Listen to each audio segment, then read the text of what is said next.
So hello guys, welcome back to my channel. आज से हम अपनी फ़ोटोशॉप की क्लासेस शुरू कर रहे हैं, जिसमें हम आपको उसके इंटरफेस के बारे में, उसके हर एक टूल के बारे में और टूल्स कैसे इस्तेमाल किए जाते हैं और किस चीज़ में इस्तेमाल किए जाते हैं वो सब बताएंगे।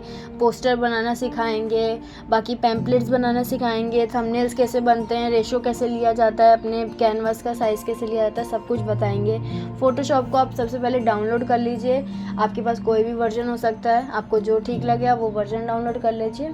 तो ये जब हम खोलते हैं अपना इंटरफेस, अपना सॉफ्टवेयर जब खोलते हैं तो ये इंटरफेस होता है। ये रीसेंट फाइल आपको शो नहीं होगी क्योंकि ये सब बनाए हैं मैंने, तो तब दिख रहे हैं। और इसके लेफ्ट हैंड साइड पे आपको देखा जाएगा न्यू फाइल है, ओपन है और भी बहुत सारी चीज़ें हैं, ठीक है, जैसे लाइट रूम शेयर। तो हम न्यू फाइल पे क्लिक करने के बाद आपको ये एक इंटरफेस खुलेगा जिसमें न्यू डॉक्यूमेंट, जिसमें recent, photo, print, art and Illustrator, web, mobile और फिल्म, वीडियो सब कुछ आ सकता है। आप उसके हिसाब से रेशो ले सकते हैं। फ़ोटोशॉप जो है वो दो तरीके से इस्तेमाल होती है, प्रिंट बेस के लिए और डिजिटल बेस के लिए। प्रिंट बेस के लिए हम फ़ोटोशॉप से ज़्यादा, या फिर कह सकते हैं हम उससे ज़्यादा इस्तेमाल करते हैं इलस्ट्रेटर का, इनडिज़ाइन का और ज़्यादातर कोरल ड्रॉ का, क्योंकि वो एक प्रिंट बेस के ज़्यादातर मेन सॉफ्टवेयर्स हैं, क्योंकि उसमें YMCA के कलर्स ज़्यादा इस्तेमाल होते हैं। YMCA का मतलब होता है सियान, मैजेंटा, येलो एंड ब्लैक, और RGB का मतलब होता है रेड, ब्लू एंड ग्रीन।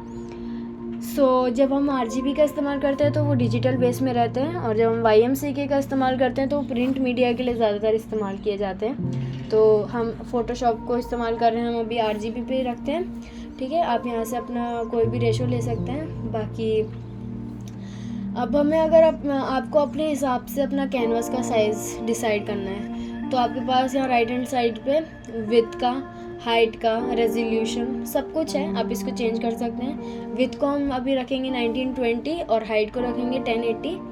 बाकी हम इसको लैंड बेस पे रखेंगे और रेजोल्यूशन 300 रखेंगे, बाकी 8 बिट पे। और हमारा फ़ोटोशॉप पिक्सल बेस है तो हम पिक्सल्स पे रखेंगे। कैनवास का कलर आप यहाँ से चेंज कर सकते हैं अपने हिसाब से, बट हम अभी मेनली वाइट ही रखेंगे। तो क्रिएट पे क्लिक करेंगे तो हमारा ये कैनवास आ गया। So this is the interface after opening the file. तो बेसिकली ये आपकी फ़ाइल है, आप जो भी काम करेंगे इस पर। तो ये जूम इन जूम आउट के लिए आपको स्क्रॉल व्हील का इस्तेमाल करना है, ठीक है। पैनिंग के लिए आप अपना स्पेस बार को क्लिक करेंगे और लेफ़्ट माउस बटन से ड्रैग करेंगे तो आपका पैनिंग हो जाएगा, ठीक है। पैनिंग के लिए आप ये कर सकते हैं। उसके अलावा आपके पास स्केल है, रूलर है, जैसे कि अगर आपको मार्किंग चाहिए कि मेरे को इस हिसाब से। लेफ़्ट हैंड साइड पे आपका टूल बार है, इधर आपका प्रॉपर्टी, लेयर पैनल्स हैं, एडजस्टेबल पैनल्स हैं, ठीक है। अगर कभी आपके पैनल्स ऐसे हो जाते हैं जैसे कहीं भी एडजस्ट नहीं हुए हैं, सब बीच में आ गए हैं, आप अपने हिसाब से भी अरेंज कर सकते हैं। वरना अगर आप चाहते हैं कि ये सब वापस अपनी जगह पे आ जाएं तो आप सबसे पहले इसके लिए आपको ऊपर जाके विंडो पैनल में जाना पड़ेगा और वर्क स्पेस में जाके आपको रीसेट एसेंशियल करना पड़ेगा। इससे आपके सारे चीज़ें वापस अपनी जगह पे आ जाएंगे। बाकी आपके टूल वापस वहीं आ गए, लेफ़्ट हैंड साइड पे, राइट हैंड साइड पे आपके सारे प्रॉपर्टी पैनल्स आ गए। फर्स्ट टूल हमारा है मूव टूल। मूव टूल का शॉर्टकट है V, ठीक है। मूव टूल का शॉर्टकट मतलब, मूव टूल मतलब आप किसी भी चीज़ को उससे मूव कर सकते हैं, ठीक है। और अगर आपको लेयर नहीं बनानी है तो आप यहाँ से प्लस भी कर सकते हैं, या फिर आपके पास इसके लिए एक शॉर्टकट है control shift alt N। Control shift alt N करेंगे तो आपका एक न्यू लेयर बन जाएगा, या फिर आप वहाँ से प्लस साइन से भी कर सकते हैं। आप अपने लेयर्स को अपने हिसाब से नेमिंग कर सकते हैं, ठीक है। जैसे मैंने टाइम लाइन ऐसे लिख दिया, जैसे हमें पता लगे कि किस लेयर पे क्या चीज़ की गई है, ठीक है। तो ये है मूव टूल। आप देख सकते हैं यहाँ पे V लिखा हुआ है, मतलब इसका शॉर्टकट है V। आप डायरेक्ट अगर आप किसी और टूल पे हैं और आप अपने कीबोर्ड पे V प्रेस करेंगे तो आप अपने डायरेक्ट मूव टूल पे आ जाएंगे। तो मूव टूल कैसे इस्तेमाल करते हैं, या देखिए, जैसे हमने एक फ़ोटो ले ली, अब मुझे किसी भी तरफ ड्रैग करनी है, वो डायरेक्ट तो ड्रैग नहीं हो सकती, उसके लिए भी कोई टूल लगेगा। तो मूव टूल यही काम करता है, किसी भी चीज़ को ड्रैग करने के लिए एक जगह से दूसरी जगह अपने प्लेसमेंट करने के लिए, अपने हिसाब से जो आपको प्लेसमेंट करनी है उसके लिए मूव टूल इस्तेमाल होता है। सबसे मेन टूल है ये। सेकेंड हमारा है रेक्टेंगल मार्क्यू टूल। उसका शॉर्टकट है एम प्रेस करने से रेक्टेंगल मार्क्यू टूल आ जाता है। और अगर आप शिफ्ट के साथ एम वो करेंगे तो उसमें और भी छोटे छोटे हैं, जैसे कि एलिप्स है और भी चीज़ें हैं, तो उसको आप चेंज कर सकते हैं बिना उस पर जाए, शिफ्ट के साथ अगर आप ये चीज़ करते हैं। ठीक है, अब अगर आप बॉक्स बनाना चाहते हैं, जैसे कि अब आप ब्रश से बॉक्स बना रहे हैं, तो it's not a basic main square तो नहीं बन रहा है। ठीक है, लेकिन हम जब एक सिलेक्शन बना लेते हैं, तो अगर अब हम उसमें कलर भरने की कोशिश करेंगे तो बाहर तो देखिए कलर नहीं होगा, जिसमें जहाँ सिलेक्शन है उस सिलेक्शन के अंदर ही हम उस कलर को भर सकते हैं। मतलब बेसिकली एक बाउंड्री बन गई कि आप बस इसी के अंदर काम कर सकते हैं। अब आपको इस सिलेक्शन को हटाना है तो आप कंट्रोल डी करेंगे तो डी सेलेक्ट हो जाएगा। अब आप कहीं भी अपने ड्रैग कर सकते हैं माउस को, अपने ब्रश को, किधर भी सब इस्तेमाल होगा। बस बेसिकली मेन आपको ये करना है कि आप अपनी सिलेक्शन को हमेशा डीसेलेक्ट कर दे काम होने के बाद, नहीं तो वो सिलेक्शन के अंदर जो भी काम होगा वो फिर सिलेक्शन के अंदर ही होता रहेगा।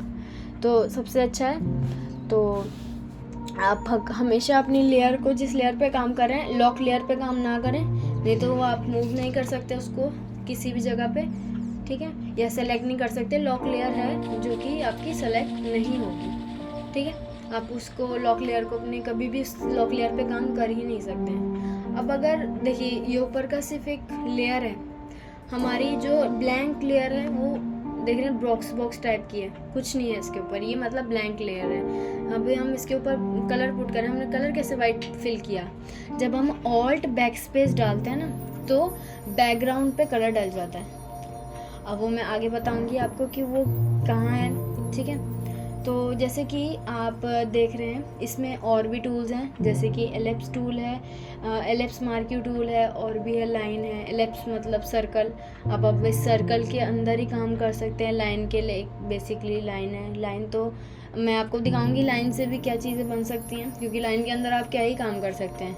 ठीक है, उसके अंदर तो कुछ जगह ही नहीं है कि आप उसमें ब्रश कर सकें ना, देख सकते हैं आप उसको, तो उससे भी बहुत अच्छी चीज़ें बन सकती हैं। हमारा थर्ड टूल है पॉलीगन लासो टूल, इसका एल है शॉर्टकट की, और दोनों सिलेक्शन टूल ही हैं हमारे, रेक्टेंगल मार्क्यू टूल और पॉलीगन लासो टूल।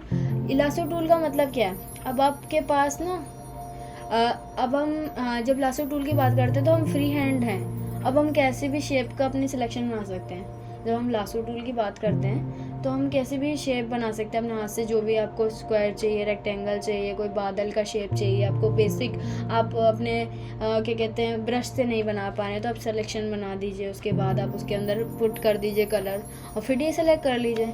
फिर जब हम पॉलीगन की बात करते हैं, जैसे कि हम बिल्डिंग्स को सेलेक्ट करना चाहते हैं, अब हम उससे फ्री हैंड नहीं कर सकते, अब इससे एक स्ट्रेट लाइन में ही सिलेक्शन बनेगी। जैसे आप स्ट्रेट लाइन में देख रहे हैं, ऐसे स्क्वायर्स बनाने के लिए, जैसे बिल्डिंग की सिलेक्शंस होती है उनको करने के लिए बहुत काम आता है, क्योंकि बिल्डिंग को हम अगर लासो टूल से सेलेक्ट करने लगे तो वो मेन एक से एकदम शार्पली ढंग से नहीं हो पाएगा। और जब हम सिलेक्शन बंद करते हैं तो एक ऐसे जहाँ से स्टार्ट किया है वहीं आके आपको अटैच करना है, और देखिए यहाँ पे एक सर्कल आता है, जब वो अटैच हो जाता है, जब वो सिलेक्शन पूरी हो जाती है तो एक सर्कल आता है। ठीक है, इसके अलावा हमारे पास एक और टूल है इसके अंदर ही। ठीक है, मैग्नेटिक लासो टूल मैं आपको बाद में बताऊंगी जब हमारे पास कोई पिक्चर होगी, क्योंकि ऐसे डायरेक्टली मैं आपको बताऊंगी, क्योंकि वो एजिस को मैग्नेट की तरह एकदम अच्छे से सिलेक्शन बनाती हुई चलती है। ठीक है, तो वो मैं आपको बताऊंगी आगे, नेक्स्ट क्लास में बताएंगे हम उसको आपको, या फिर जो भी हम आगे अगर प्रैक्टिस करते हैं इन टूलों को और किस चीज़ों पे इस्तेमाल कर सकते हैं तो हम उसमें आपको बात करेंगे। ठीक है, अब इस सिलेक्शन को हटाना है तो कंट्रोल डी दबा देंगे, एक डी सेलेक्ट हो जाएगा। अगर हमें इस सिलेक्शन के अंदर कलर फिल करना है, ये होता है फोरग्राउंड कलर, जो ब्लैक है फोरग्राउंड है, वाइट जो है बैकग्राउंड कलर है। फोरग्राउंड को चेंज कर सकते हैं हम वहाँ से स्वाइप करके, नहीं तो आपके पास एक शॉर्टकट है X is the shortcut to change and flip the colours of foreground and background colour. So जब हम बैकग्राउंड को फिल करना होता है तो हम ऑल्ट के साथ बैक स्पेस दबाते हैं, और अगर हमें फोरग्राउंड करना है तो कंट्रोल ऑल्ट और बैक स्पेस दबाते हैं। ठीक है, जैसे हमने नई लेयर लिया, अगर हमें फोरग्राउंड कलर को करना है तो हम कंट्रोल ऑल्ट बैक स्पेस दबाएंगे तो ब्लैक फिल होगा।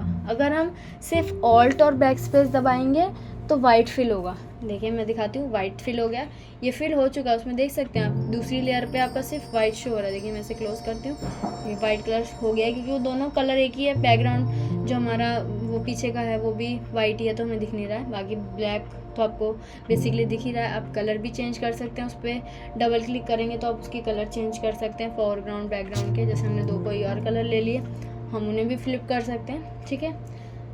तो और जब हमें इसकी सिलेक्शन, आपकी सिलेक्शन बॉर्डर आ गए हैं क्योंकि हमने इसका साइड के कॉर्नर्स को नहीं हटाया था, इस वजह से, ठीक है। बाकी हमने आज आपको ये तीनों टूल सिखाए हैं और आपको फोरग्राउंड बैकग्राउंड की नॉलेज दी है। लेयर कैसे आप लगा सकते हैं, लेयर को कैसे ला सकते हैं, वो सब बताया है, ठीक है। और ब्रश टूल हमने इतना आपको अभी नहीं बताया, तो हम इसे प्रैक्टिस कर रहे थे। तो हम नेक्स्ट क्लास में और भी टूल्स का कवर करेंगे। अभी हमने तीनों टूल किए हैं, आप इसकी प्रैक्टिस करें, इन टूलों का इस्तेमाल करें। अब आपको मिलेंगे नेक्स्ट क्लास में। सी यू नेक्स्ट क्लास।